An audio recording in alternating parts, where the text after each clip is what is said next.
मैं doctor Praveen Kumar Sinha, consultant urologist, Rahul nursing home, Boring Road, Patna. मैं आज आप लोगों को प्रोस्टेट से संबंधित कुछ जानकारी देना चाहता हूं। सर्वप्रथम ये प्रोस्टेट ग्लैंड है क्या?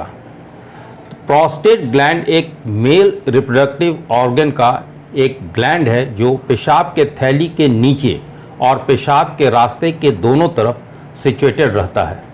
अमूमन इसका वजन 18-20 ग्राम के लगभग रहता है, लेकिन उम्र के साथ इसकी साइज़ में धीरे धीरे वृद्धि होती है और जैसे जैसे इसका आकार बढ़ता है वैसे वैसे ये कुछ पेशाब के रास्ते में अपना सिम्टम्स प्रोड्यूस कर सकता है।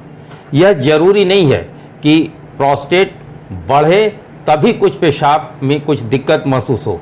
कभी कभी थोड़ा बहुत ही प्रोस्टेट बढ़ने पर काफ़ी ज़्यादा सिम्टम्स देते हैं और किसी में काफ़ी ज़्यादा बढ़ने के बाद भी बहुत ज़्यादा प्रॉब्लम नहीं होती है। तो प्रोस्टेट ग्लैंड पेशाब के थैली के दोनों तरफ सिचुएटेड रहता है और उम्र के साथ ये बढ़ता है। तो जैसा मैं अभी बता रहा था कि यह ज़रूरी नहीं है कि जब प्रोस्टेट काफ़ी बढ़ जाए तभी यह सिम्टम्स प्रोड्यूस करे। कभी कभी एक नॉर्मल साइज़ प्रोस्टेट भी काफ़ी सिम्टम्स प्रोड्यूस करता है कि आदमी को डॉक्टर से कंसल्ट करने की ज़रूरत पड़ सकती है।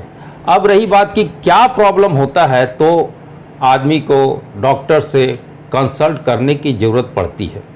तो जैसा मैंने बताया, जब प्रोस्टेट बढ़ती है या प्रोस्टेट पेशाब के थैली को कुछ प्रॉब्लम प्रोड्यूस करता है तो बेसिकली ये दो तरह के सिम्टम्स देते हैं, जिसे हम लोग एक इरिटेटिव सिम्टम्स कहते हैं और दूसरा ऑब्स्ट्रक्टिव सिम्टम्स कहते हैं।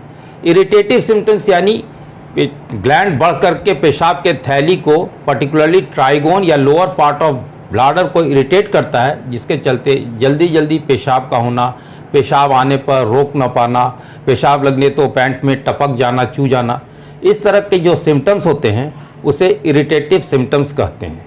दूसरी तरफ रुकावट के जो सिम्टम्स होते हैं, जैसे पेशाब का धार धीमा हो जाना, पेशाब करने के लिए जोर करना, पेशाब की थैली पूरी खाली न हो जाना, ये सब ऑब्स्ट्रक्टिव सिम्टम्स यानी रुकावट से रिलेटेड सिम्टम्स होते हैं। यदि किसी को इस तरह के सिम्टम्स होते हैं तो उन्हें अपने डॉक्टर से कंसल्ट करना चाहिए। डॉक्टर से कंसल्ट करने पर वो आपको एक क्वेश्चनेयर देंगे, यानी वो कुछ क्वेश्चंस आपसे पूछेंगे और उससे रिलेटेड जवाब सुन करके वो ये निर्णय लेते हैं कि आपको प्रॉब्लम्स कितना दूर तक है, माइल्ड है, मॉडरेट है, सीवियर है। जैसे पेशाब जल्दी जल्दी आना, तो पेशाब रोक ना पाना, रात में आप कितनी बार पेशाब के लिए उठते हैं, पेशाब आता है तो रोक पाते हैं, फुल सेटिस्फैक्शन होता है कि नहीं, पेशाब करने पर पूरी थैली खाली हो जाती है, पेशाब के लिए जोर करना पड़ता है, जलन होती है। इस तरह से एक डेफिनेट अमाउंट ऑफ क्वेश्चनेयर वो पूछते हैं और उसी के आधार पर यह निर्णय ली जाती है कि आपको माइल्ड सिम्टम्स है, मॉडरेट सिम्टम्स है या सीवियर सिम्टम्स है। ये तो बेसिक क्वेश्चंस हुए, क्वेश्चनेयर। नेक्स्ट, डॉक्टर्स, यूरोलॉजिस्ट आपको कुछ इन्वेस्टिगेशंस के लिए एडवाइस करेंगे। इसमें मोस्ट कॉमन इन्वेस्टिगेशंस होते हैं कुछ ब्लड इन्वेस्टिगेशंस, अल्ट्रासाउंड और यूरोफ्लोमेट्री। यूरोफ्लोमेट्री यानी कि वो पेशाब की धार का असेसमेंट करते हैं, जिसमें बेसिकली मैक्सिमम फ्लो रेट आपके कितने होते हैं, एवरेज फ्लो रेट कितने होते हैं और पेशाब करने के बाद पूरी थैली खाली होती है नहीं। ये सब कुछ बेसिक जानकारी यूरोफ्लो से हम लोग को पता चलता है और इस बेसिस पर हम लोग देखते हैं कि इनके पेशाब के रास्ते में कितना रुकावट है और प्रोस्टेट इसमें क्या प्रॉब्लम प्रोड्यूस कर रहा है। नेक्स्ट इम्पॉर्टेंट इन्वेस्टिगेशंस अल्ट्रासाउंड की होती है।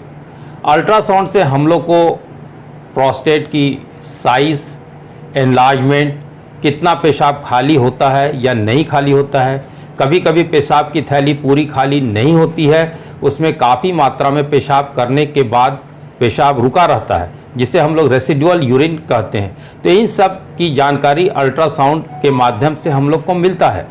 साथ ही साथ अगर पेशाब के रास्ते में रुकावट ज़्यादा है तो उसका बैक प्रेशर इफ़ेक्ट किडनी पर है या नहीं, इसकी भी जानकारी हम लोगों को, किडनी पर सूजन, नली में सूजन, जिसे हाइड्रोनेफ्रोसिस, हाइड्रोयूरेटर कहते हैं, इसकी जानकारी हम लोग को अल्ट्रासाउंड से मिलती है। यदि ऐसी स्थिति आती है तो पेशेंट को अपने यूरोलॉजिस्ट से ज़रूर कंसल्ट करना चाहिए। ये तो बेसिक इन्वेस्टिगेशंस हुई, यूरोफ्लो एंड अल्ट्रासाउंड, जिसके माध्यम से हम लोग ये देखते हैं कि पेशेंट का प्रोस्टेट से रिलेटेड प्रॉब्लम है या नहीं। इसके अलावा यदि इसके चलते कुछ ब्लड इन्वेस्टिगेशंस की ज़रूरत होती है, वो भी आपको डॉक्टर एडवाइस करेंगे, जिसमें basically haemoglobin, TCDC, urea creatinine, sodium potassium और एक इम्पॉर्टेंट टेस्ट होती है PSA यानी कि प्रोस्टेट स्पेसिफिक एंटीजन। PSA अमूमन मैलिग्नेंसी में बढ़ती है और बहुत बार इन्फेक्शन के कारण भी बढ़ती है। खास करके आपका जो ब्लड शुगर अभी कराया गया है, इससे डॉक्टर ये रूल आउट कर लेते हैं कि कहीं आपको डायबिटीज़ तो नहीं है, क्योंकि डायबिटीज़ के केसेस में अक्सर यूरिन में इन्फेक्शन हो जाती है और प्रोस्टेट में इन्फेक्शन हो जाती है। यदि प्रोस्टेट में इन्फेक्शन हो तो भी PSA बढ़ जाता है। यदि PSA बढ़ा है तो इसमें तुरंत पैनिकी होने की बात नहीं है। You consult your urologist. यदि वो ज़रूरत समझेंगे तो इसके लिए further investigation in the form of biopsy कराएंगे। लेकिन यदि PSA बढ़ा हुआ है, यू शुड नॉट नेग्लेक्ट और इसमें फर्दर इन्वेस्टिगेशंस के लिए डॉक्टर्स की सलाह माननी चाहिए।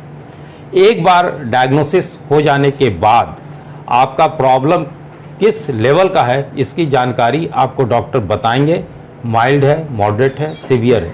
कभी कभी माइल्ड सिम्टम्स के लिए मेडिकल लाइन ऑफ मैनेजमेंट अभी बेस्ट होते हैं। और जैसा मैंने शुरू में बताया, यदि किसी को इरिटेटिव ब्लैडर सिम्टम्स है, उस कंडीशन में भी one should go for medical line of management. लेकिन यदि किसी का रुकावट ज़्यादा है, यानी कि ऑब्स्ट्रक्शन के सिम्टम्स ज़्यादा आ रहे हैं, तो ऐसी स्थिति में मेडिसिन से बहुत हद तक रिलीफ तो मिलती है, लेकिन ultimately operative intervention obstructive cases में सिम्टम्स जरूर रिलीफ करेगा। यदि दोनों का मिश्रित सिम्टम्स है, ऑब्स्ट्रक्टिव भी है और इरिटेटिव भी है, ऐसे कंडीशन में पेशेंट को अपने यूरोलॉजिस्ट से डिस्कस करना चाहिए कि हमें ऑपरेशन के लिए जाना चाहिए या नहीं। जो ऑपरेशन में जाने से हमको कितना फ़ायदा होगा, नहीं जाने से हमको कितना फ़ायदा होगा, और ऑपरेशन में जाने पर इस तरह के केसेस में हमको क्या क्या प्रॉब्लम ऑपरेशन के बाद फेस करने को मिल सकते हैं। यदि किसी का इरिटेटिव सिम्टम्स मुख्यतः रहता है तो ऑपरेशन के बाद भी उसे बहुत फ़ायदा हो सकता है कि न हो। लेकिन यदि किसी का ऑब्स्ट्रक्टिव सिम्टम्स मिल लिया है तो उसकी सिम्टम्स काफ़ी हद तक क्लियर हो जाती है and he thanks the doctor like anything. वो काफ़ी सेटिस्फाइड फील करता है, उसका ऑब्स्ट्रक्शन रिलीव हो जाता है और पेशाब काफ़ी हद तक अच्छे तरह से होता है। अभी रही बात कि अब पेशेंट ये डिसाइड कर ले कि उसे ऑब्स्ट्रक्टिव सिम्टम्स है तो ऑपरेशन के लिए जाना चाहिए। आज जब ऑपरेशन का एक बार मन बनाते हैं तो बहुत तरह की शंका मन में उत्पन्न होती है कि ऑपरेशन के बाद हमको क्या प्रॉब्लम होगा, किस तरह से ऑपरेशन हमको कराना चाहिए, लेज़र के द्वारा कराना चाहिए, TURP के द्वारा कराना चाहिए, बाइपोलर इन्यूक्लिएशन कराना चाहिए। ये सब प्रोस्टेट ऑपरेशन के विभिन्न तरीके होते हैं और मोर और लेस सभी के रिज़ल्ट अच्छे हैं, लेकिन TURP has been the gold standard और अभी भी TURP का रिज़ल्ट बेस्ट है, जबकि लेज़र सर्टेन कंडीशंस में डेफिनेटली बेटर होते हैं। यदि किसी का ब्लीडिंग कंडीशंस हो, ओल्ड एज हो, कभी ज़्यादा प्रॉब्लमेटिक प्रोस्टेट हो, काफ़ी बड़ा प्रोस्टेट हो, ब्लड लॉस ज़्यादा नहीं होना चाहिए, इस सब कंडीशन में होलेप यानी कि laser prostatectomy is the best और bipolar prostatectomy is also good enough, क्योंकि उसमें भी कंप्लीट इन्यूक्लिएशन ऑफ प्रोस्टेट होता है। अब रही बात कि डॉक्टर आपको जैसा उचित समझे, you discuss with your urologist and accordingly you plan out कि आपको ऑपरेशन यदि जाना है तो आपको किस तरह के ऑपरेशन के लिए जाना चाहिए। प्रोस्टेट के ऑपरेशन के बाद कुछ शंका मरीज में रहती है, कहीं दोबारा प्रोस्टेट बढ़ न जाए, और प्रोस्टेट का एक बार ऑपरेशन हो तो बार बार डॉक्टर के पास आते जाते रहना पड़ता है और बार बार विजिट करना पड़ता है। यहाँ मैं एक बात बहुत क्लियर कर देना चाहता हूँ कि इनिशियली जब प्रोस्टेट की ऑपरेशन होती है तो जो एरिया से ऑपरेशन करके प्रोस्टेट निकाले वो धीरे धीरे सूखता है, तो हो सकता है एक दो बार प्रोस्टेटिक फोसा को डायलेट करने की ज़रूरत पड़े, यानी कि रास्ता फैलाने की ज़रूरत पड़े।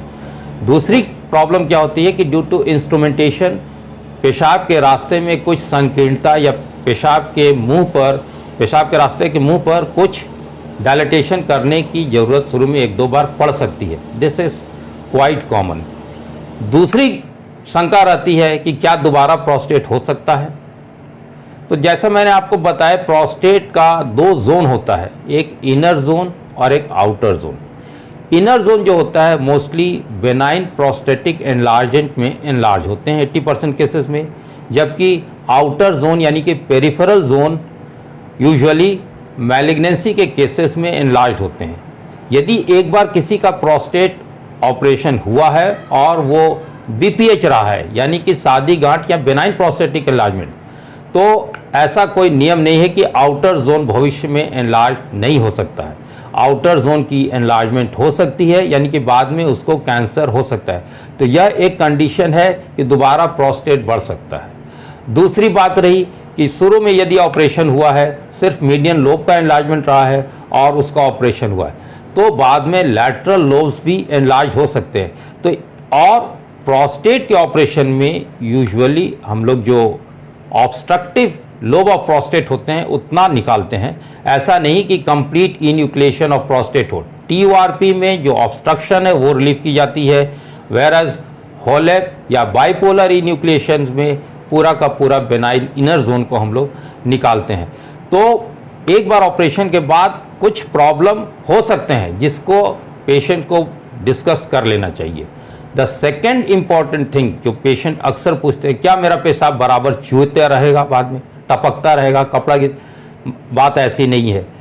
अच्छे तरह से प्रोस्टेट किया जाए तो यूजुअली प्रोस्टेट का टपकना नहीं होता है, और अगर होता भी है तो 1 आध सप्ताह, 10 दिन, महीना दिन में वो कंट्रोल आ जाता है। क्योंकि ऑपरेशन से पहले पेशाब का जो कंट्रोल है वो 2 झिल्ली के द्वारा होती है, और प्रोस्टेट ऑपरेशन के बाद अब पेशाब का कंट्रोल सिर्फ एक ही झिल्ली के द्वारा होती है। इसलिए शुरू के केसेस में कुछ दिनों तक पेशाब टपकने का प्रॉब्लम कुछ दिनों तक हो सकता है, लेकिन gradually with few medications and exercise ये कंट्रोल में आ जाती है। यहाँ पर मैं एक बात ज़रूर बताना चाहूँगा कि कभी कभी इंसिडेंटली प्रोस्टेट का यदि कैंसर है और उसका प्रोस्टेट का ऑपरेशन हुआ है तो उसमें पेशाब टपकने की संभावना कुछ आगे दिनों तक बढ़ सकता है, यानी कि जो हफ्ता 10 दिन 15 दिन में कंट्रोल हो जाना चाहिए वो बढ़ करके 3-4 महीने भी लग सकते हैं। लेकिन पेशेंट को ज़्यादा घबराने की या पैनिकी होने की बातें नहीं है। इसलिए प्रोस्टेट में यदि आपको दिक्कत या पेशाब से संबंधित बहुत तरह के प्रॉब्लम है तो you definitely consult your urologist and discuss your case with the urologist. तब आप मेडिकल मैनेजमेंट पर रहिएगा या सर्जिकल मैनेजमेंट पर जाइएगा। इस बात की पूरी जानकारी ले लेने के बाद आप ऑपरेशन के लिए जा सकते हैं।